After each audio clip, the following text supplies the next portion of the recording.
The challenge of the Yukon. It's Yukon King, swiftest and strongest lead dog of the Northwest, blazing the trail for Sergeant Preston of the Northwest Mounted Police in his relentless pursuit of lawbreakers. On King, on you Huskies! Gold discovered in the Yukon. A stampede to the Klondike in the wild race for riches. Back to the days of the gold rush, with Sergeant Preston and his wonder dog, Yukon King, as they meet the challenge of the Yukon.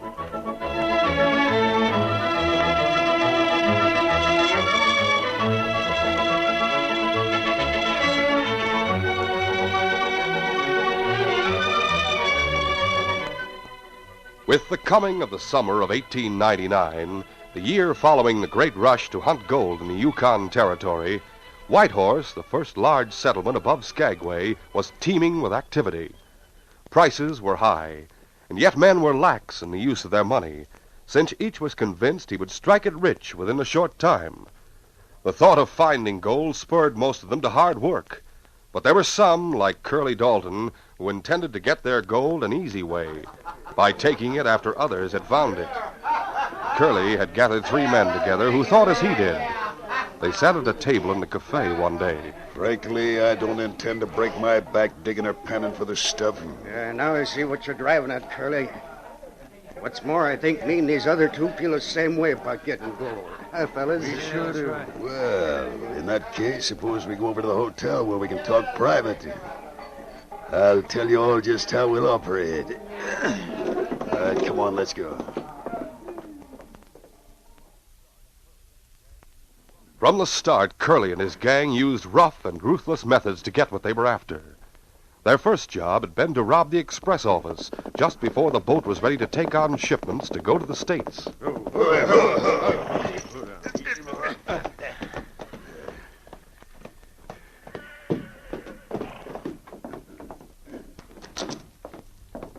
Well, good evening. I reckon you have some gold to ship on the boat? I just have time to fix up waybills and get it to the boat with other shipments. Shut up. This is a holdup, mister. Wait, you can't... Sit down! All right, men. Get over there and clear out the safe. He's got it open for us already. Sure.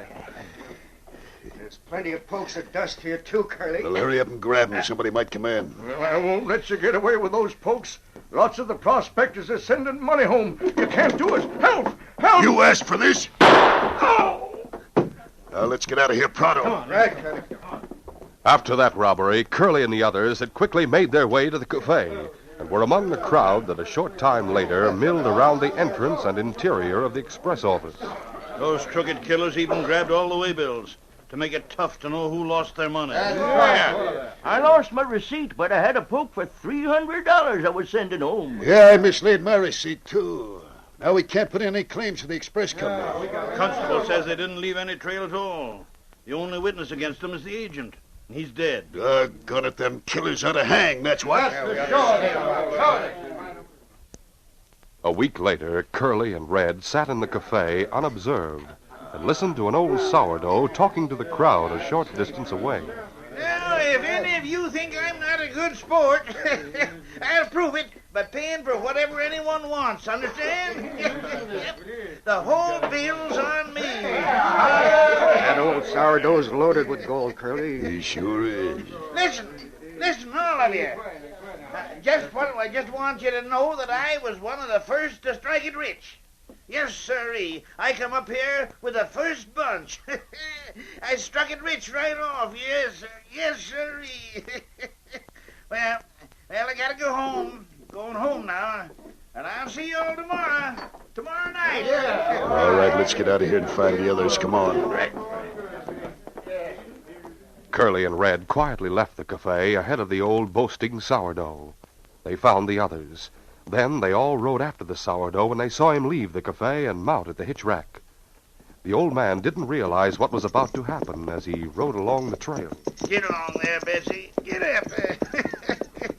Oh, Susanna, don't you cry for me, for I come from Alabama. Hey, what's that? Hi, fellas. Oh, there. Oh, boy. All right, give us that poke of gold you got with you. Huh. You got bandanas to hide your faces, huh? Well, no yellow-backed outlaws are going to get it. You talk too much. All right, Red. Get the poke of gold. We'll get back to the cafe before we're missed. Right. Eh? Steady, boy. Easy. Steady. Up. I got it. There. All right, let's go. All right, come on. Once more, they were among the first to ride to the scene when someone came into the cafe and reported finding the unconscious sourdough on the trail. Hold on. Right here's where it happened, men. I put the old sourdough on his horse and left him at the constable's office. Just before I went to the cafe. I guess the constable hasn't got here yet. It won't do him any good either. I reckon we've covered up any trail them crooks left by now. You sure have. That's right. We didn't stop to think. We should have waited till the constable had a chance to look the ground over. Oh, well, let's get back to the cafe. Get him back.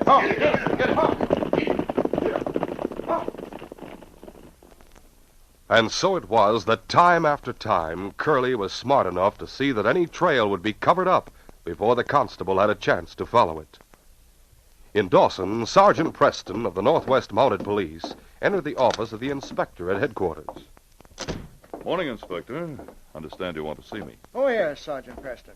Sit down and make yourself comfortable. Thank you, sir. Sergeant, a gang is operating in the vicinity of Whitehorse. They've been robbing and killing, yet they managed to cover that trail effectively. They must have a clever leader, Inspector. Yes, that's true. Of course, Whitehorse is teeming with newcomers who follow the trail through White Pass from Skagway. The last time I was down there, sir, the town was greatly overcrowded. Jim has his hands full keeping those prospectors in line. I know. He's a fine officer, but he needs some help. Yes, I can understand that, sir. We could use twice as many mounted police as we have. But since that's impossible, I want you to go down there and see what you can do. Yes, of course. How soon can you leave here? Right away, sir. Come on, King. Let's get going. Bye, Inspector. Goodbye, Sergeant, and good luck. One afternoon, Sergeant Preston arrived with his dog, Yukon King, at the constable's office in Whitehorse. Oh, Blackie. Oh, boy. Come on, King. Howdy, Sergeant. Glad to see you. Hello, Frank. How are you? Well, Sergeant, I've been expecting you. The inspector said you were having trouble down here, Jim. We made the trip as quickly as we could. I'm sure glad to see you. Frankly, we've had plenty of trouble. Oh? A gang of outlaws seems to be operating in this vicinity. But no matter how hard I've tried, I haven't been able to pick up their trail. Whitehorse is crowded right now. They could be hiding right in town, for that matter. It'd be hard to get a line on them. I know. Haven't they left any trail at all on any of the robberies they've pulled? They could have, but it seems before I can get to the scene of the crime, or at least by the time I do get there, a mob of prospectors is milling all over the place. Oh, I see what you mean. When the express office was robbed, the agent was murdered. Then when an old sourdough was held up, he was hit on the head with a gun butt. All he could tell me was that there were 3 or 4 horsemen who had their faces partly covered with bandanas. You connect the two crimes? There have been more, Sergeant. A couple of prospectors a few miles out Indian Creek were attacked in their sleep, knocked unconscious, and robbed of their gold. They didn't have a chance to see anyone. But somehow I feel that the same ones are responsible for all the crimes that have taken place in the last few weeks. The pattern of the crimes does seem to be the same. Idea must be not to leave witnesses or a trail. That's the way it seems to me, too, Sergeant. Well, Jim, I'll stay here in Whitehorse until we find that gang and get them behind bars. Come on, King. We'll go get some food and rest now. That night, in Curly Dalton's room at the hotel, Curly and his 3 followers were talking. Don't forget, when you leave here, ease out one at a time so you won't be noticed. You don't have to worry, boss. It sure is a laugh, Curly. The way everybody in town's excited about the jobs we pulled, with us living right in Whitehorse listening to them. Yeah, they're a bunch of dope. Curly sure knows how to fool them. Just how long we keep 'em fooled depends on you fellas. Just one slip of the tongue at the cafe and they'd be on our necks. Don't worry, Curly. We're all careful. We do a lot of listening, but very little gab. That's right. We don't talk. And what's more, Curly, with you living here at the hotel, each of us living in separate rooming houses, we aren't together very much. Well, we can't be too careful. Yeah, Remember we've got that. away with plenty so far. Yeah? By the way, it's about time we found some other job, Curly. Might as well get as much dough as he can while the getting's good. That's all right with me. And tonight, after you leave here, see if you hear of anything that'll tip us off to another easy job. You better get going right now. I'll see you all later. After leaving the others, Red went to the cafe. A prospector came in and stood beside Red. He immediately followed the custom of many of the old sourdoughs in the Yukon by turning to Red and speaking as if they were friends. Been up here long, mister? Long enough. How about you? Reckon I was amongst the first to rush up here. Yep. Come all the way from Frisco, too. Well, that's a long way to come. I suppose you were down that way prospecting for gold, huh? Sure was. In fact, I've hunted gold in Colorado and Utah and Nevada and most everywhere. Yes, sir. It sure is funny how an hombre will grow old chasing that yellow stuff. Well, it gets into your blood, sort of. Once it does, it's there to stay, seems like. Yeah, that's right. Did you ever find much gold? Seems to be an experienced prospector like you ought to have quite a lot stuck away in the bank. Bank? Huh. Bank, did you say?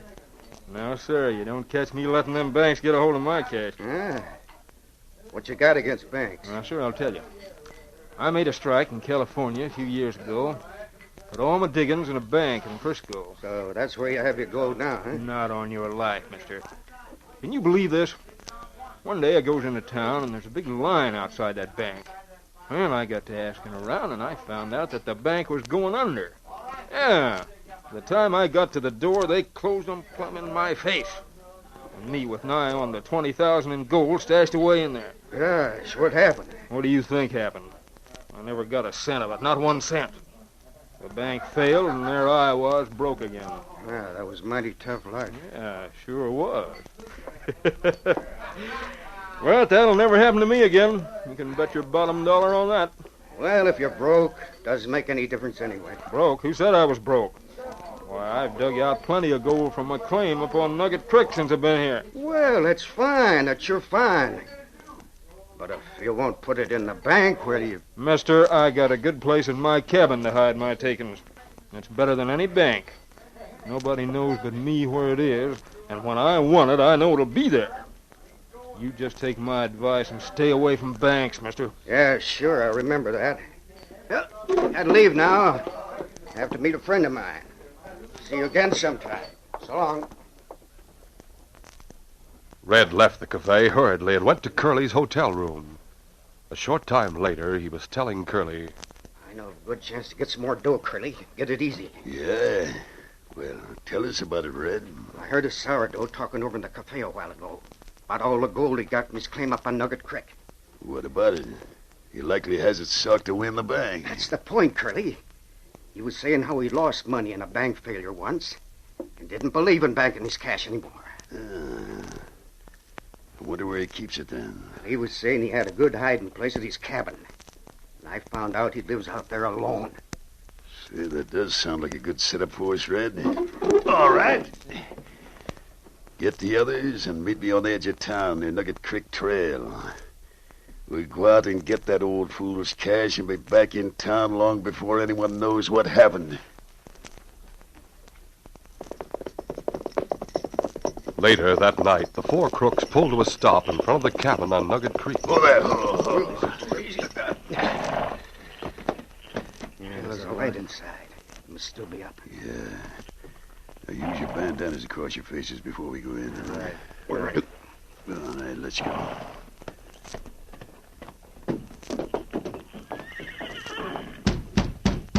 All right, I'm coming. Yeah, what was it that you... Them bandanas masking your faces. You must be robbers. Get back in there. No, wait a minute. You can't... Shut up. I come inside, fellas. Now, look. There's no need to come here with guns and all. I'm just a poor prospector trying to get a little dust together. Yeah. Now, look, mister, we know you got a pile of gold hid away in here, and we're going to get it. Now, tell us where it is, or I'll put a bullet in you right now. No, don't. I'll tell. Then be quick about it. It's hid under a loose floorboard. Over there in the corner of the cabin. Go look, fellas. Yeah, right. There's a loose board here, all right. Well, get it up and see if the gold's there. Sure. here's an old carpet bag hid in the opening. Must be the gold. Good, bring it here. All right, open it up. All right. This is it. Several pokes of gold. Don't take that. It's all my savings. Shut up, you! That blow in the back of the head will keep him quiet for a while. Now let's get out of here and go back to town. When Curly and his men reached the edge of town, they separated, and each one went to his own living quarters. Early the following morning, the prospector, with a crude bandage on his head, entered the constable's office to report the robbery. Constable, come here to tell you I was robbed during the night.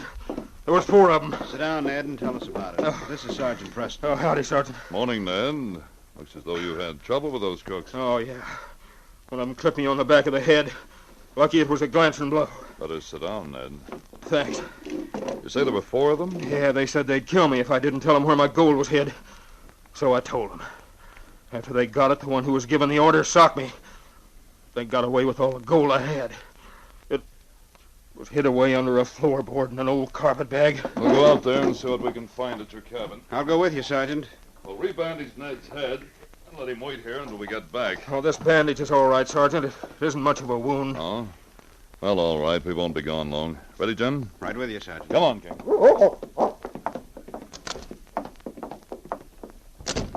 This is the chance we've hoped for, Jim. No one knows about Ned's robbery, so we'll be able to pick up their trail. That's right. Ready, Blackie? Easy Ready, there. boy.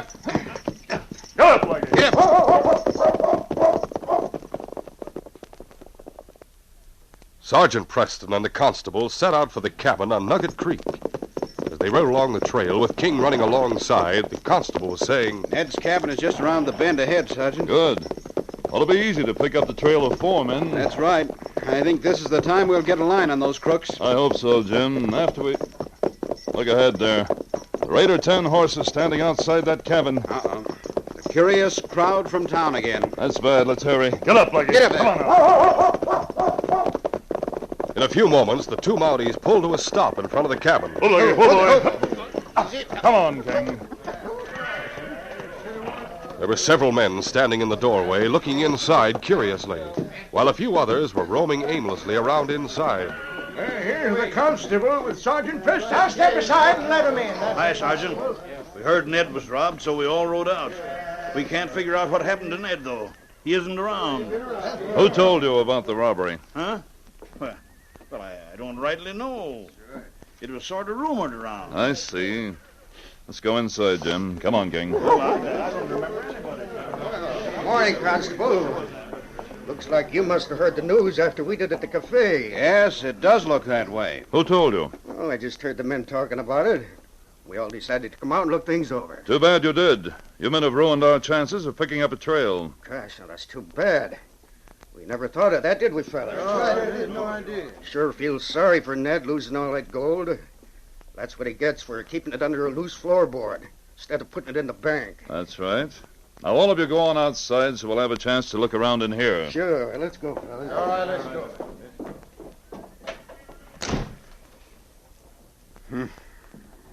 Doggone it, Sergeant. Those prospectors have ruined our chances again. I know.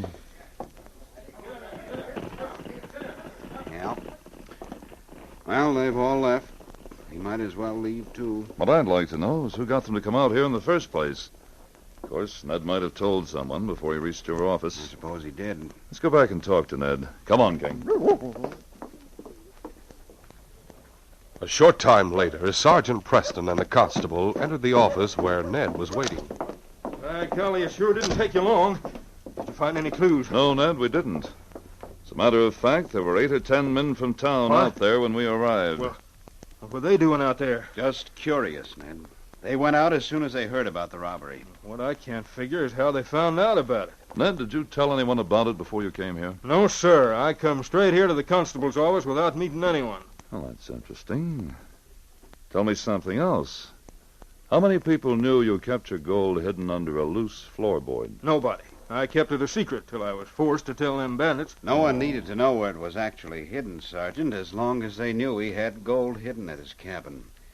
It was easy, for instance, for the thieves to Hold force on, Jim. I had another reason for asking that. Remember that rusty-haired fellow who was inside the cabin, the one who spoke to us? Yes. He made a remark about Ned.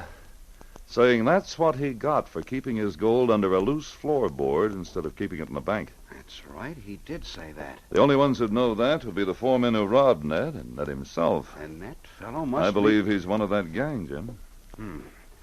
I better go pick him up for questioning. No, don't do that. If you do, the others will make a getaway. Then what do you intend to do? I have a plan that may work, Jim. Now, you and Ned listen carefully because Ned's going to play a part in this. What do you want me to do, Sergeant? Ned, you've heard of fool's gold, of course. You know what it is. Oh, yeah, sure. It's iron pyrites, a metallic, yellowy-looking stuff that's worthless.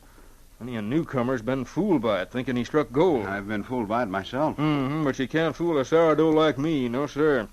It feels different and has a sulfur-like taste. Lots of folks is fooled by it, though. I know. That's what I'm counting on. Now, here's what you're to do and say, Ned. If you act your part well, it may work. Now, listen closely. Sergeant Preston told his plan to the constable and Ned.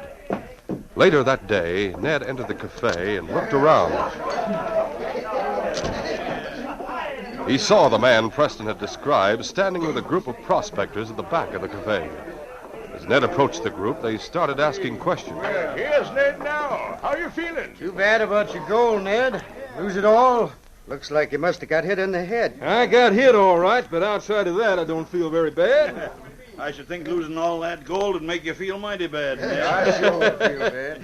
Well, it might have, if I really lost all my gold. Huh? What do you mean? What I mean is that them outlaws got fooled, that's what. Fool? How do you make that up? Well, you see, they wouldn't figure I'd be wise enough to maybe hide my gold in a good place and then fill some pokes with fake gold, you know, fool's gold, and hide that under a loose floorboard. Great day. Then you mean that what they took was only fool's gold instead of your real gold? Is that it? They'll find that out when they try to spend it. Ned, you sure are smarter than I thought. Yeah, it was smart, all right. Well, reckon I'll be getting along. See y'all later. From the window of a store across the street, Sergeant Preston and the constable saw Red leave the cafe hurriedly and walk quickly up the street. There he goes, Jim. You think he fell for Ned's story, Sergeant? Looks like it. Anyway, it won't take us long to find out. We'll follow him and see where he goes. Come on, King.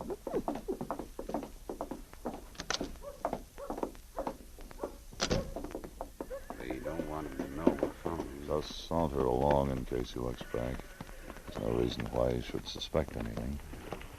Look, he's going into the hotel. Let's hope the others are in there. Come on. Meantime, Red entered the hotel and went to Curly's room, where Curly and the two others were playing cards.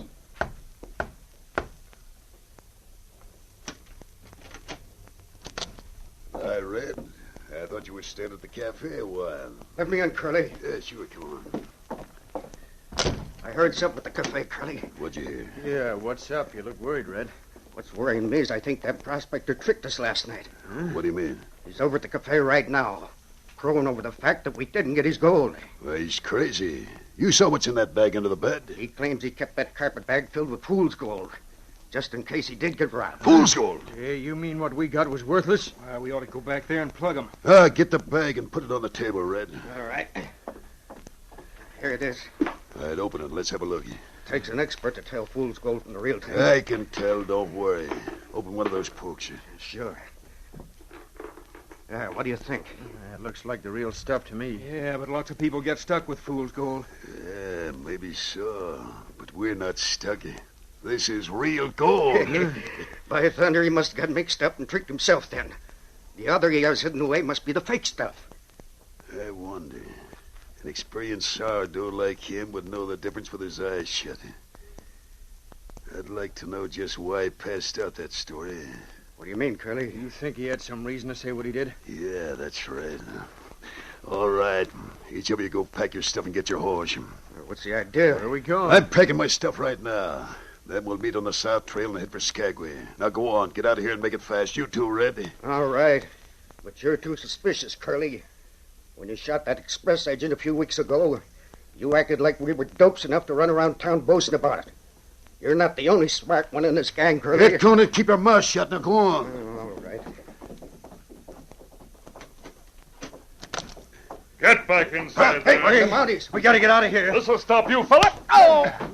As Sergeant Preston and the constable battled the three outlaws just inside the door, Curly, standing back in the room, quickly drew his gun. Watch out, Red. I'll get one of them. The great dog Yukon King saw the gun in Curly's hand, and knowing that a gun meant death, he sprang forward.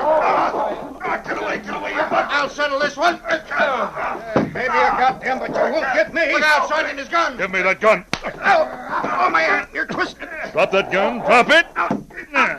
Keep these three covered, Jim. Right, Sergeant. Dirty mud, I'll kill you. Sergeant Preston looked up as Curly, battling against King, managed to drag his arm free as he landed a vicious kick on King's side. For the moment, Curly was free as King fell back. And then as the great dog started for him again, Curly, having quickly grabbed his gun, aimed it at King, shouting, Oh, I'll put a slug in you. No, you don't. Down, King. Down, fella. Watch him, boy. I've got his gun. I've got the other guns. Get over there, all of you. All right.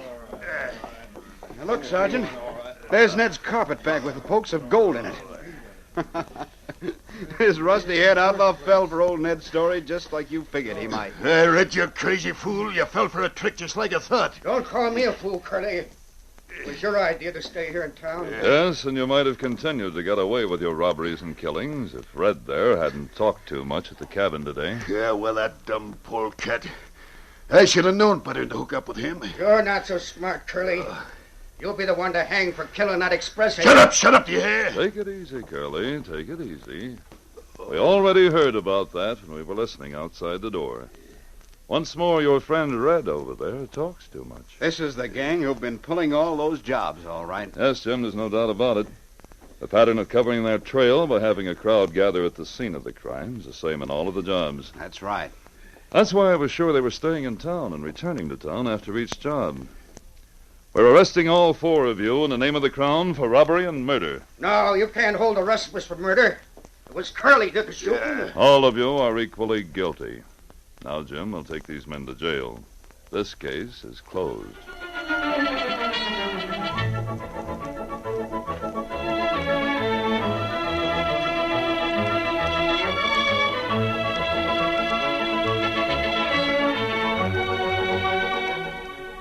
We now take you to Mounted Police Headquarters in Dawson.